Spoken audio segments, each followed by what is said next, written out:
everyone, I'm Christine from the Hollowbrook Branch, and today I would like to talk to you a little bit about flower pressing. Flower pressing is basically flattening flowers to remove the moisture. What this does is it preserves them so that they last longer, and obviously it makes them flat, and so that makes them perfect for craft projects. So today I'm going to show you two different methods to press flowers, and then we are going to make a craft project. We're going to make a pressed flower ornament. So let's get started. Okay, so our first step in the process is of course to choose our flowers. Flowers that work best tend to be things that are a little thinner or flatter to begin with. If you choose a flower that is very bulky, it's more likely to get moldy during the pressing process. Something like this is kind of pushing it. This might not come out great because it's a little thicker and it's not as flat, and it will be harder to flatten nicely. Whereas something like this one is nice and flat to begin with, and it will press more easily. Also, keep in mind that you can use leaves and grasses as well as flowers. The flowers tend to catch our eye first because they're so bright and beautiful, but leaves can press really nicely. Personally, I like to do ferns especially. They can preserve really nicely and you can make beautiful art out of them. You also want to make sure your flowers are dry when you use them.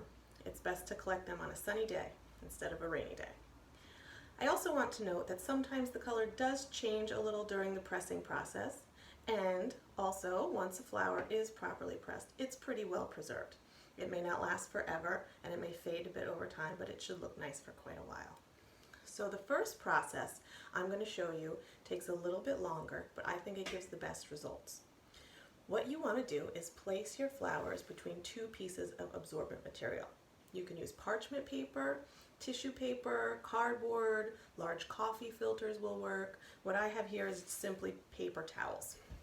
So I have a triple layer of paper towel here. You can see I have it folded over 1, 2, 3 times. So I have 3 layers of paper towel.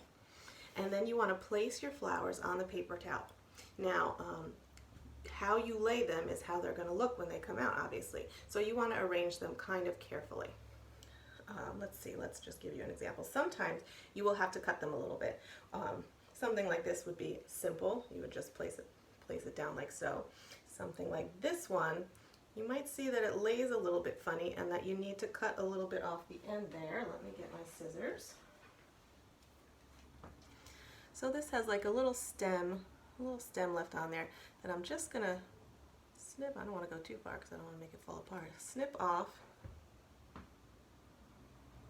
No, I made a petal fall off, that's okay. And you can see now it's laying flatter and more nicely. Again, with something like this, you may want to do something similar and cut it off as far as you can and then lay it flat so that it flattens more nicely. Sometimes you might like to leave the stem on so that it's part of your project.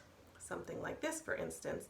I kind of like the way it looks with the stem and the leaves. Uh-oh, this one has a little tiny caterpillar on it. I would take that off before I pressed it and put that caterpillar back outside. There's a little caterpillar right on the leaf there. So sometimes you want to leave the leaf and the stems on and just lay it how you would like it, like so. And you could go through and do that with all your flowers. This one again, you might want to leave flat and don't have them touching each other. Leave a little space in between. But you would basically lay everything out. You could arrange some clover. That's another leaf that tends to work nicely. You could lay those out nicely. And then when you have them placed how you like, you're going to take another triple layer of paper towels and place it carefully on top like that. And then you're going to take this whole little flower sandwich and you're going to put it either inside one large heavy book, or I actually place mine in between 2 large books. Actually more than 2. I usually put it on top of one book and then place several heavy books on top. And what you're going to do is leave it there for at least a week. You could leave it a little longer than a week. And then after a week is over, you simply take it out and see what you have. And I have some here that I did already. So let's take a look. Here we go. One stuck to this side. Came apart a little. So here you can see, oh see, I did a leaf here too. It just comes out. You could feel that it's dry so that it will last longer. And oh, here I have some clover. See how they came out very nicely. This one had a little flower on it as well. And this, just to show you this one here, is this plant. This is a catmint. Just so you could compare the fresh version to the flattened pressed version. And you could see the color is a tiny bit different. You could see it fades a little bit, but the color is still there. And then we have some coreopsis, and you could see I did one coreopsis with the stem still on. And then here's another. You do want to be careful when picking them up, especially if they have very thin petals, so that you don't rip them. And there's one I did just flat without the stem. So you could see the different ways they come out. So that is how that will work. If you have the time to wait for your pressed flowers, I think this procedure works the best. But I'm also going to show you one that you can do a little more quickly. Okay, so our second flower pressing process is quicker, and we are going to use an iron to basically iron our flowers flat. And the reason I say I like the other process better is this one's a little, it's a little more difficult to get it just right. Not every flower works well. Very thick flowers are especially hard with this process. And sometimes things with very thin petals, the color tends to get washed out when you do it. So we'll see how this one comes out. We're going to try it. If you have a garden and you have easy access to flowers, experiment and try it with different ones and see which ones work best.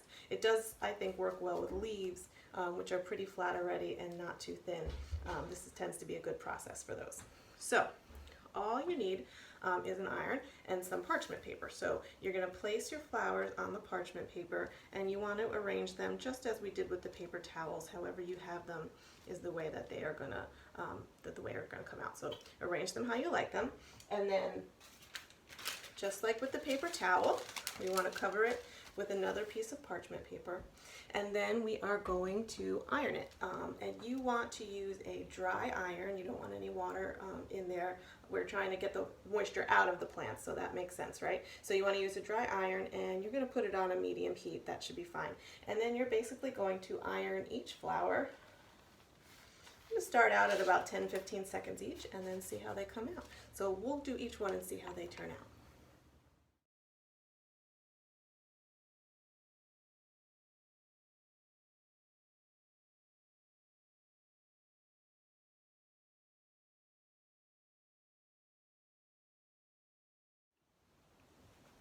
Okay, so I've ironed our flowers, and let's see how they came out.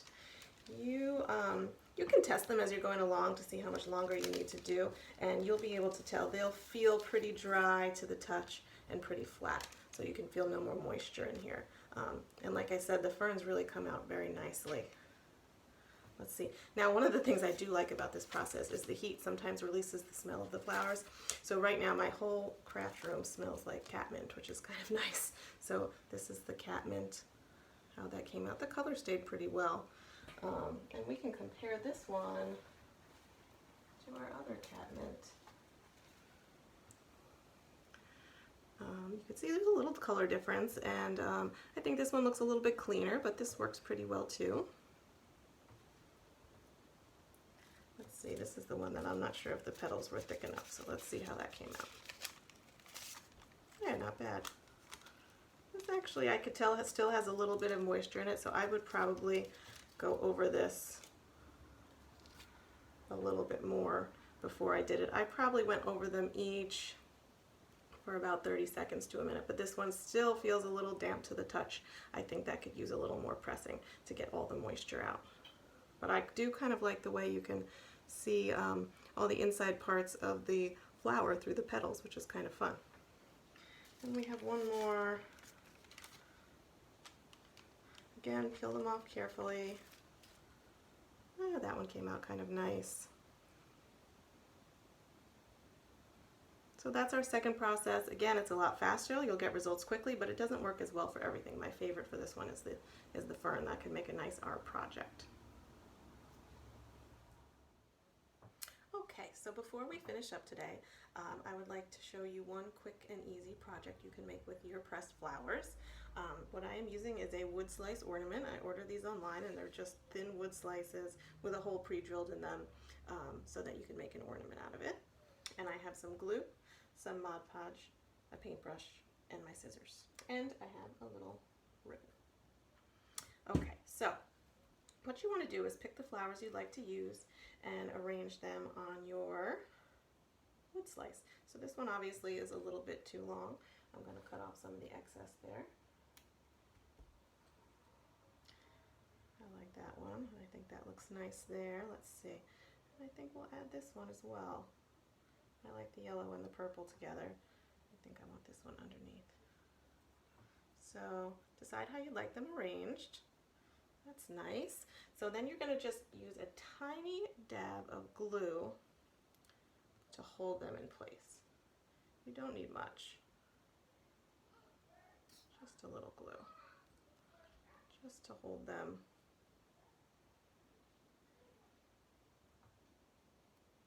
so that they don't slide around while you're putting the Mod Podge on. Couple little dabs on that one.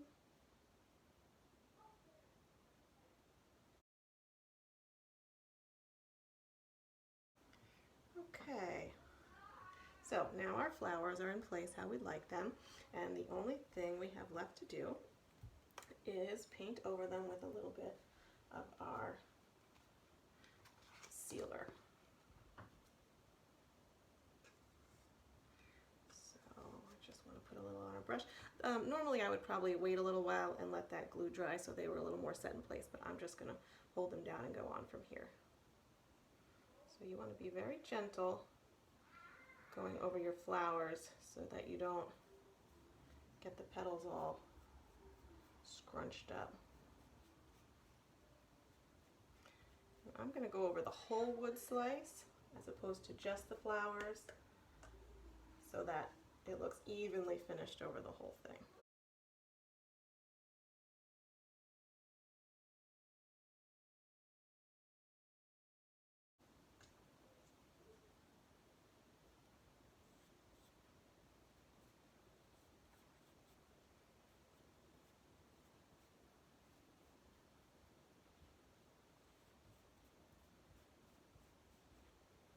I'm going to put on a nice thick layer so that it stays down nicely.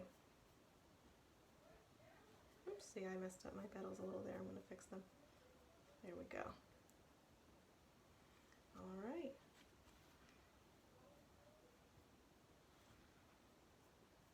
Now we are going to let this dry. While we wait, we can put our ribbon through.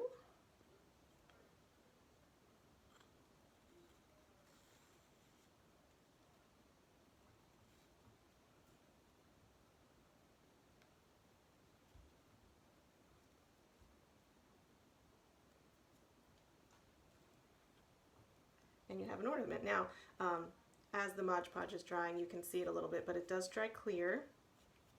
And once the first layer is clear, you might notice a few spots that need a little more, and so you can just go over them a second time and let it dry again, and then you have a beautiful pressed flower wood slice ornament. Other great things you can do with the pressed flowers are greeting cards. If you just take cardstock and Mod Podge your flowers onto the cardstock, that works. You can do wall art, put it on a piece of cardboard and then in a picture frame. There's lots of different fun projects you can do with your pressed flowers, and this is just one example.